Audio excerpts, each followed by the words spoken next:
Magandang gabi po sa ating lahat. Magandang gabi, Pilipinas. Muli po akong nagbabalik sa DepEd Turuan para magbahagi ng mga kaalaman tungkol sa asignaturang Pilipino 4 sa edisyon ng Turuan Season 5 Module 4.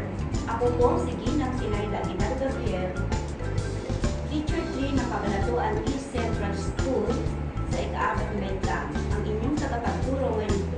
Sa huling edisyon natin, nalaman na ang paggamit ng diksyonaryo at mga bahagi nito. Natatandaan niyo pa ba ang mga ito? Magaling! Kaya ngayon, kung talagang natatandaan ninyo, magbalik-aral muna tayo. O mga bata, alam niyo ba kung ano ang nasa larawan? Magaling! Mahalaga ba ang diksyonaryo sa buhay ng tao? Mahusay! Ano ba ang gamit ng diksyonaryo? Tama! Ano-ano pa ang ibang gamit ng diksyonaryo? Magaling! Maaari niyo bang ibigay ang kahulugan ng mga salitang hinanap sa diksyonaryo? Ano ang kahulugan ng mga salitang ito?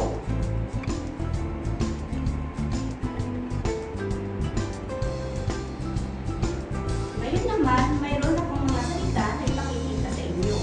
Maaari niyo ba itong basahin?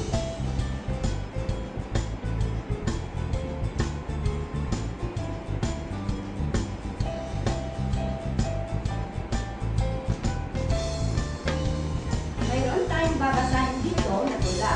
Subalit bago natin ito basahin, maaari ba kayo magbigay ng pamantayan sa pagbasa ng tahimik? Maupo ng maayos.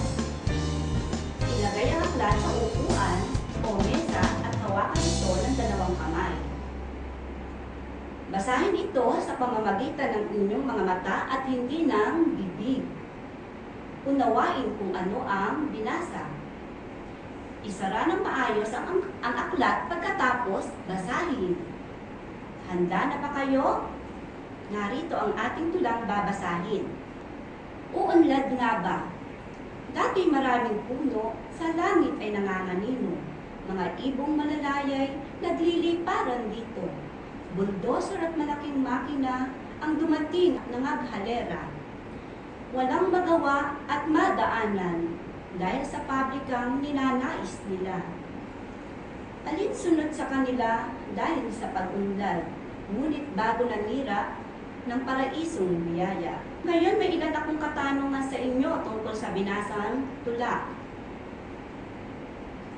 Ano ang paksa ng tula? Magaling.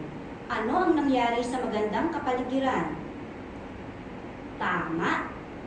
Ano naman ang dapat gawin sa paraisong biyaya ng Panginoon? Mahusay. At bilang isang mag-aaral, ano ang maaari mong gawin para maiwasan ang ganitong mga pangyayari sa kapaligiran natin?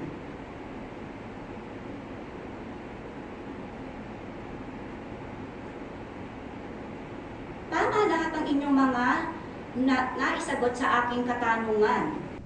Panandalian po nating puputulin ang ating teleturuan upang bigyan daan ang munting paalaala.